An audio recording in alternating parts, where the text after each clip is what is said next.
luz en mi sendero, eres agua en el desierto, eres guía al caminar. Un saludo muy cordial, amigos y amigas de Radio Columbia, de Radio Fides, de la página liturgo.org, de la página Liturgo de YouTube. Muy buenos días, mi querido amigo y diácono Mauricio Fernández Rojas. Saludos en Jesucristo, amigo y Señor nuestro. ¿Puedo hacer una pequeña nota? Espero que se hayan dado cuenta de que no estuve por acá, aunque la distancia, sí, la tecnología nos ha permitido mantener un poco la discusión, a pesar de que estaba bien largo. Claro, en los programas anteriores había momentos en que no había Mauricio. Sí estaba presente en el audio, en lo que se oye, pero no estaba presente en la imagen. Y como la gente estaba feliz porque se estaba viendo a Mauricio, ahora están infelices porque no se veía. Pero es parte del gran proceso, pero seguimos en este fabuloso tiempo de... Bueno, ya terminamos. Hoy termina Navidad. Para los que empezaron muy temprano la Navidad, por supuesto ya se acabó hace semanas, estaban hartos del árbol de Navidad seco y tieso. No, la Navidad termina hoy, y termina curiosamente, porque termina con un pensamiento muy claro en la mente de la iglesia, y es que el niño Dios, honestamente, no nos sirve mucho. Hay una necesidad de que el niño tenga madurez. Entonces, la iglesia precipita este asunto y lo lleva precisamente a hoy, al bautismo. Y perdón que te interrumpa, pero eso que acabas de decir es maravilloso, porque entonces quítenle por favor, no sé por qué, de dónde salió esa imagen del niño, con clavos, con una cruz, etc. Terrible. O sea, es terrible. Como que el niño jugara con la cruz para ir entrenando. Como para emprenderse a clavar o algo así por el estilo. Sí, muy extraño. No. Como cualquier ser humano, Jesucristo tuvo su proceso de conversión, de crecimiento e historia de salvación. Con el absoluto y total respeto a las personas que guardan devoción al Divino Niño, esa devoción colombiana tan extraña, yo tengo que decir que precisamente la devoción del Divino Niño tiene el riesgo ese de ser una devoción que se queda pegada en la infancia. Y si bien es cierto, la infancia de Cristo es la infancia de Dios en la tierra, ¿verdad? Sí, es importante y además marca muchas cosas, pero el Divino Niño no ha llegado a ser el Redentor, está madurando como ser humano. Y lo que más molesta a los expertos es el rótulo que dice el Divino Niño abajo, porque dice reinaré en un futuro impreciso, ¿verdad? Un futuro nebuloso, tal vez algún día. Y claro, para Colombia hace 50 años. Sí, bastante atrás. Bueno, Colombia empezó en una crisis política desde 1953 o 54, con el asesinato de aquel famoso político que se llamaba Jorge Eliezer Gaitán. Como yo vivía en Colombia, yo tenía alguna información, pero cuando desarrollan la devoción del Divino Niño, que es como por los 70s, 80s, es porque en el fondo Colombia necesitaba una figura infantil, pura, limpia y además capaz de vencer al mal. Pero entonces se afianzan del Divino Niño sin darse cuenta de que realmente lo que nos interesa a nosotros es Jesús crucificado, Jesús resucitado. Bueno, Teresa de Jesús lo dice muy hermoso cuando tiene después en sus libros, después de ese fabuloso encuentro que tuvo con Jesús niño, ¿verdad? Así. De que no hay que quedarse en el niño porque al final el que importa es... El que importa es aquel que nos puede anunciar el reino. El que nos anuncia el reino. Claro, el que nos habla del amor del Padre, el que nos estimula, el que nos lleva hacia adelante y el que es capaz de subir a la cruz por nosotros, morir, ser sepultado y resucitar. Bien, vamos al texto. Claro, porque entonces hoy hacemos el bautismo del Señor con un joven que ya tiene 30 años. 30 más o menos sería la edad. Dice así Mateo: en aquel tiempo vino Jesús desde Galilea al Jordán y se presentó a Juan para que lo bautizara. Pero Juan intentaba disuadirlo diciéndole: soy yo el que necesito que tú me bautices y tú acudes a mí. Jesús le contestó: déjalo ahora, conviene que así cumplamos toda justicia.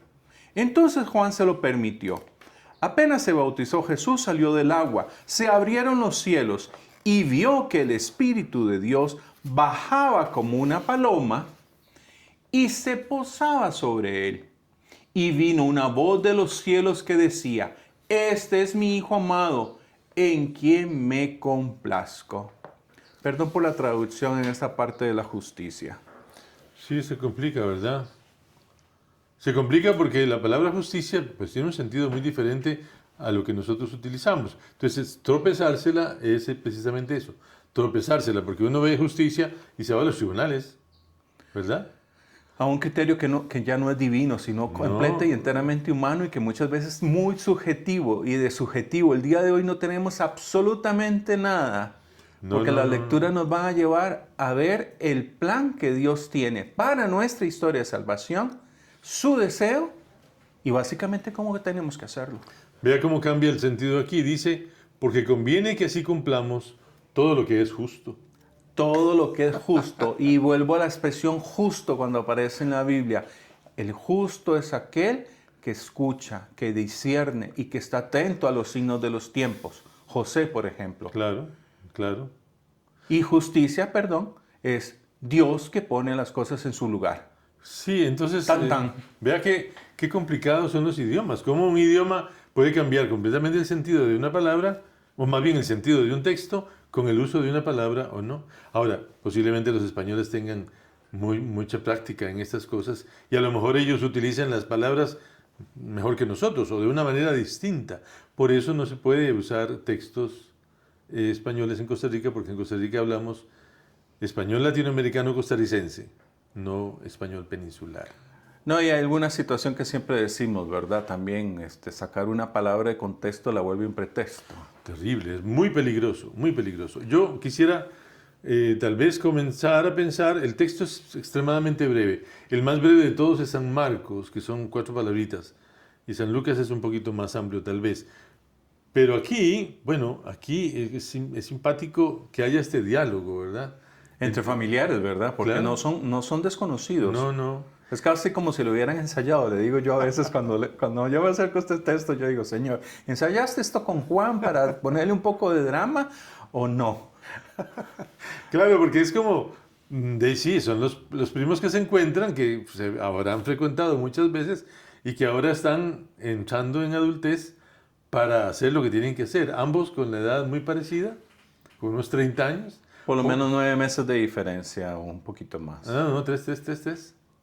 Isabel estaba en el sexto mes. Sí es cierto, claro, tienes razón. 3 meses. Y por una parte, pero por otra parte, también es interesante saber que Juan llevaba muchos años predicando. Juan es uno de los profetas más famosos de la época de Cristo. Ni Cristo tiene importancia alguna a la par de Juan, porque Juan sí tenía el peso tremendo de su prestigio y de la rudeza con la que hablaba y de la austeridad con la que vivía. Entonces, bueno, el diálogo ese es interesante de señalarlo y Juan permite a Jesús entrar en el agua, lo bautiza y Jesús sale del agua. Yo quisiera volver a leer de ese lado a ver si lo entiendo mejor. Dice, en ese momento se abrieron los cielos, que es un dato interesante, ¿verdad? Porque hasta ese momento los cielos estaban cerrados. No, y es la expresión, y eso es importante, los cielos es el lugar de Dios. Claro. Porque recordemos que la comunidad de Mateo es la comunidad judía. Claro. Es la comunidad que viene en conversión. Pero por eso es que ellos no hablan del reino de Dios, hablan del reino de los cielos. Claro, pero por eso me parece interesantísimo que diga, porque está anunciando que por fin los cielos que han estado cerrados por el pecado y por la falla del ser humano, ahora empiezan a ver cómo las puertas pues comienzan a sonar como para abrirse, ¿verdad? Para abrirse porque ya Cristo, que es el que abre la puerta del reino de los cielos, está entre nosotros. Y recordemos algo importante, ¿se acuerdan de la escena de la escalera? La de Jacob. La de Jacob. Claro. O sea, todo subía, pero nada bajaba. En esto en especial, en esta escena que nos está dando Mateo, es Dios mismo el que está bajando. Claro, y bueno, cuando Jesús retoma el texto ese de la escala, le dice precisamente a Bartolomé, Natanael le dice, verás al Hijo del Hombre y a los ángeles de Dios subir y bajar por medio de él. Aquí es Dios mismo el que habla. El Hijo del Hombre. Y es el que dice, este es. Sí. Sí. Importantísimo. Por eso es que algunos especialistas dicen, ¿quién escribe esto? ¿Para qué lo escribe? Porque el mismo Juan, hace algún tiempo atrás nos dimos cuenta que es el que manda a preguntar. Claro. Sigue siendo, no es que Juan tenga dudas, no, es que se le sigue diciendo a los seguidores de Juan, este es, escúchenlo, Claro. síganlo. Ahora, es interesante descubrir cómo tanto en Mateo como en Marcos, quien ve al Espíritu de Dios descender como una paloma es Jesús. No son los demás, no es un hecho que sea atestiguado. Por lo menos Juan sí dice que el Bautista lo vio, el Espíritu. Pero Exacto. Mateo y... Lucas no recuerdo. Pero Mateo y Marcos sí concentran el hecho de que ver al Espíritu bajar como una paloma sobre él es un acto que cumple Jesús. Y podemos explicar por qué una paloma. Sí, sí, sí. Porque básicamente era el elemento para enviar mensajes más importante que existía en ese Claro. tiempo. Y por algo hermoso también, que creo que lo habías dicho hace algún tiempo, la paloma siempre vuelve a su origen, Al sitio donde nació. al sitio donde nació. Claro. Y por eso se usaban las palomas mensajeras, porque entonces se llevaban una paloma a Nuremberg, le metían un papelito y la soltaban y llegaba a París. Y esta paloma baja del cielo al cielo mismo, que es Jesús. Claro, y lo más interesante, para cumplir lo que dice San Juan en su Evangelio, bajó sobre él y ya no se movió, se quedó allí para siempre. Que es lo que le pasó a usted, me pasó a mí, le pasó al diácono. Cuando nos fuimos bautizados, recibimos el Espíritu Santo y por eso el pueblo sacerdotal es el pueblo de los ungidos de Dios. Y es el pueblo que debe seguir anunciando Claro, las situaciones que se dan. Claro. E igualmente que dentro de ese profetismo que todos tenemos, seguir anunciando y denunciando las cosas. claro, sí. Porque Eso no podemos quedarnos callados hasta ciertas injusticias que se dan. es perfectamente claro. ¿Qué es lo que dice Isaías el día de hoy? Pero vamos a terminar un poquito, bueno, sí, volvemos al Evangelio después. Isaías cumple hoy uno de los textos más... Bueno, es que los textos de Isaías son todos No, es que es así, tu ¿verdad? favorito, yo lo sé. Ah, sí, sí, Entonces, sí, yo sucumbo con ese señor, o con esos señores, ¿verdad? Hay quien se opone a la idea de que sean varios, pero no es posible que no sea uno solo. no, en el tiempo, solo Matusalén pudo haber vivido más que, Sí, pues que el Isaías. son como 300 años de profecía, desde la caída de Jerusalén hasta el regreso y otras cosas más, no. Pero sí, este Isaías del 42, que sería el tercero, ¿verdad? Tercero, Señala en este pasaje a mi siervo, a quien yo sostengo. Porque eso es, no sé, es como el himno a la voluntad de Dios, ¿verdad? Es como el himno a la vocación cristiana. Yo debo actuar como un cristiano. ¿Y cómo actúa un cristiano? Como Cristo. ¿Y quién es Cristo? El siervo de Dios sostenido por Dios, que se deja instrumentalizar, podríamos decir, por Dios para complacer el alma de Dios. Qué cosa más bonita, ¿no? Y tiene el Espíritu sobre él. Claro, si le acaba de caer encima. Para que lleve el derecho a las naciones y no gritará, no levantará la voz. Será la prudencia hecha persona que cumplirá con las tareas que Dios le propone. Y esas frases tan extrañas, ¿verdad? De no romper la caña quebrada, ni apagar la mecha que arde débilmente. Son cosas que, bueno, a nosotros tal vez no sean ajenas, ¿verdad? Porque es un poco pararse sobre unos huevos y no quebrarlos, ¿verdad? Tanta es la prudencia del Mesías, tanta es la prudencia del Mesías, que Él no viene a hacer un escándalo, una revolución, no viene a hacer un alboroto, no viene a trastornar a la gente, no, Él viene a cumplir la tarea de anunciar el reino y de hablar de Dios a las gentes. Entonces no hará cosas por encima de lo que la gente necesite. el gran asunto de este texto mesiánico es que es la forma más difícil de ser. Porque es desde la acción pacífica y la acción positiva hacer los cambios. No es a través del show que esperas que la gente se convierta, ni que te sigan, porque Jesús no es un showman. O sea, no es alguien al que hay que seguir, o tampoco como, vamos a ponerlo con los nuevos tiempos. Jesús no necesita que le demos likes, ni que lo sigan, No. así como frenéticamente. No. Por eso a veces es que es tan peligroso esa... Alguna vez yo oí un sacerdote decir que el querigma se anunciaba en un concierto. Y yo me quedé con los ojos cuadrados. Porque anunciar a Cristo en un concierto supone que la gente que está en el concierto no necesita que se lo anuncien, porque ya está convocada por Cristo, Ya está ahí. ya lo conocen. Ya lo conocen. Entonces, ¿para qué hacer un esfuerzo tan grande como un concierto, donde llegue la gente ahí masivamente, y ¡ay! Aquella emoción, y aquella adrenalina, y aquellos gritos y aplausos? Eso es un querigma. Yo no creo. Creo que el querigma se le anuncia al que no conoce a Cristo y se le reanuncia o se le anuncia una vez más a aquel que ya lo conoce pero no logra concentrarse en ese Cristo. O tal vez Jesús sigue pasando Sí. y tal vez eso sea la gran situación. O sea, ¿cuánto nos renovamos como se le pidió a José de Arimatea renovarse, volver a nacer? Ah, Nicodemo. A Nicodemo, sí. Claro, yo creo que ese es el gran problema. Yo mismo, yo en eso soy desparpajado tal vez. Yo tengo historia de conversión, digamos, y tengo fecha y hora y esas cosas. Pero yo no sé cuántas veces me habré convertido de entonces a ahora. ¿Cuánto habré cambiado yo de entonces a ahora? Nunca olvidaré cuando llegué al corazón de Jesús de vicario y después, años después, 15 años después, volví como párroco y la gente me dice, usted sí que ha cambiado. Bueno, es proceso de Y yo conversión. decía, bueno, menos mal. Es historia de Y salvación. a veces recuerdo tonterías que yo hacía y decía, cosas que yo decía, pero qué estúpido soy.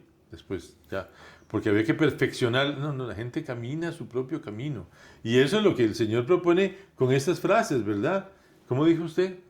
El camino difícil. El camino difícil. Claro. Y el camino difícil está dado por una gran, y voy a decirlo así, una gran apuesta que Dios tiene para cada uno de nosotros. Cuando dice, te cogí de la mano, te formé e hice de ti alianza de un pueblo, luz de las naciones. ¿Y el para qué? Porque ahora todo bautizado y no bautizado, conociendo a Jesucristo, tiene esta obligación. Para que abra los ojos de los ciegos, saques a los cautivos de la cárcel, de la prisión a los que habitan en tinieblas. A veces cuando me preguntan en consejería, es que yo no puedo hacer esto, le digo, ¿no puedes o no quieres? Claro. Porque el asunto está en que tal vez, y eso lo aprendí tanto yo de Lizzie una vez que atendiendo en el movimiento en el que estábamos, fuimos a ver. Lizzie es la esposa. Ah, sí, Lizzie es mi esposa. Fuimos a atender a una persona que estaba en cama porque tenía cáncer. Lizzie no pudo estar con la mujer, pero Lizzie le limpió la casa a la mujer. ¿De veras? Sí. ¿Quién hizo qué?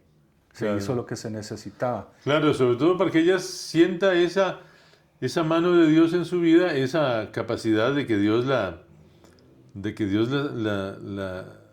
alivie a través de seres humanos que hacemos en la vida la palabra de Dios, la voluntad de Dios, claro.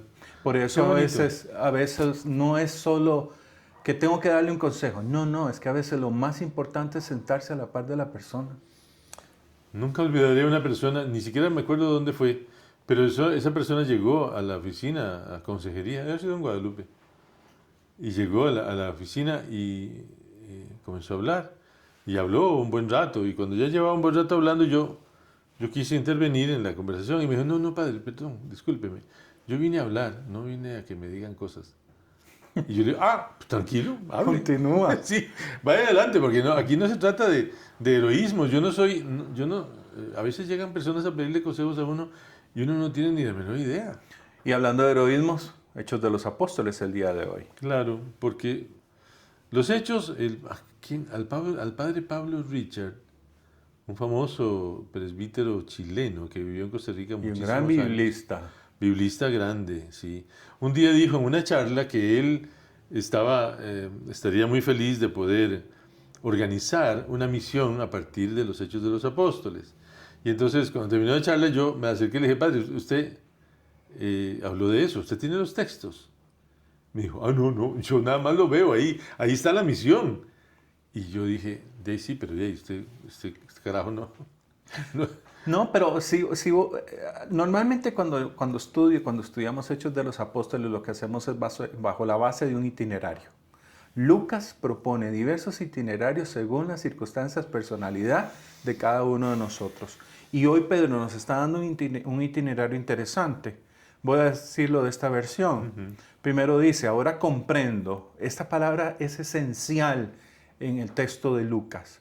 porque comprender no es solamente quedarse con la idea, es rumiar la idea, ver qué tanto nos lleva a Dios y ponerlo en práctica. Eso siempre es importante dentro cuando Lucas usa este verbo.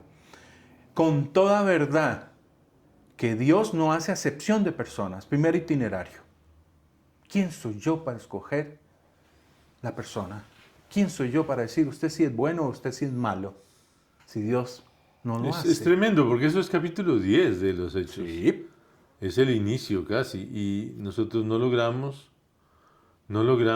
entender que Dios no hace acepción de personas. Y viene- Todavía hoy en el siglo... El otro día oí una expresión de alguien que había dicho que no sé qué cura había pedido que hicieran no sé qué, excluyendo a estos y a los otros. Y yo dije, ¿pero qué le pasa? ¿Cómo hace para hacer exclusiones? Y viene su querigma, ¿verdad? A continuación. El querigma de Pedro, claro, porque al final Pedro, yo tengo la impresión de que con los querigmas, Pedro no es el que lo inventa, porque quien inventa el querigma es Cristo, Ajá. y lo dice muchas veces, ¿verdad? Y lo dice muchas los tres veces. anuncios de la pasión son querigma. querigmáticos. ¿Sí? Pero Pedro sí logra coser las cositas en su capacidad o incapacidad de ser más pleno. Él logra coser las cositas y produce el primero y el segundo y el tercero hasta el séptimo, octavo, no sé. Pero comprender que Dios no hace acepción de personas, comprender que la salvación es para toda la humanidad, es uno de los más grandes progresos que se pueden lograr, pero que no está ahí para... Hasta le costó un sueño donde le servían los chicharrones y las Lindísimo, costillas sí, de sí. cerdo. Que a mí me recuerda Escomponte Perinola, el cuento de Carmen Lira, porque San Mantel, que tiene animales de todo tipo, seguramente había serpiente. San Mantel, todo, ¿no? Sí, sí, Había de todo. Todo lo que no comían. Una cosa que descubrí que no comían tampoco, conejo. Conejo no comen. ¿Y por qué será? No me acuerdo, tengo que preguntarle a mi amigo No comen judío. conejo. Yo entiendo que no coman cerdo, porque el cerdo puede ser Por la- muchas cosas. No, el pero conoso, más la que vaina. todo por las enfermedades que en su momento Claro. transmitían. Y lo mismo los mariscos, de los crustáceos, más Y, bien. pues, se intoxicaba. Se intoxicaba alguno y se moría y decía, pues no se puede comer. Pero el conejo. Tan rico que es. Ahora viene lo importante, me refiero a Jesús de Nazaret, ungido por Dios con la fuerza del Espíritu Santo, que pasó haciendo el bien y curando a todos los oprimidos. Aquí usan diablo, recordemos que diablo es una expresión latina, no tanto, ¿verdad?, del tiempo de Jesús. Aquí hablan de demonio. Ay, sí, el daimonion sí. Sí, es el que divide. El que divide, el que separa, el que hostiga. marca, Claro. el que hostiga. Porque Dios estaba con él. Y esto es la gran expresión de cierre acá. Dios estaba con él. Si Dios está con él, ¿quién con nosotros? Sí. Es la gran pregunta. Ahora, yo a veces pienso que somos muy... El otro día, ya no nos queda tiempo, pero el otro día vi programas, he estado viendo programas en la internet de un señor que habla sobre la existencia de Dios. Muy interesante, muy tierno. Pero lo más valioso de esto es descubrir cómo el mensaje cristiano es eso. Y en otro que se llama Carlos Roca, que me gusta mucho, preguntaba, ¿qué le preguntaría usted a Dios en la cara? Ujú. ¿Qué le preguntarías a Dios? La gente hace las preguntas más tontas. Se me ha ocurrido a mí preguntarle, ¿cómo habríamos sido nosotros si no hubiera habido pecado? ¿Sabes qué digo yo de las preguntas? Prefiero pasar tonto una vez por preguntar que no tonto toda la vida por no haber Sí, preguntado. tal vez sí. Ánimo.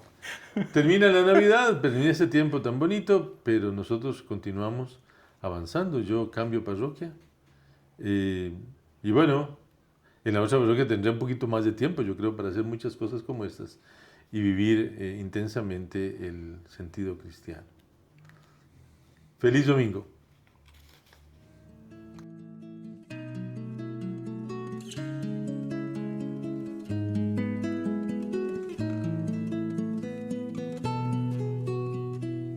Tú eres luz en mi sendero, eres agua en el desierto, eres guía al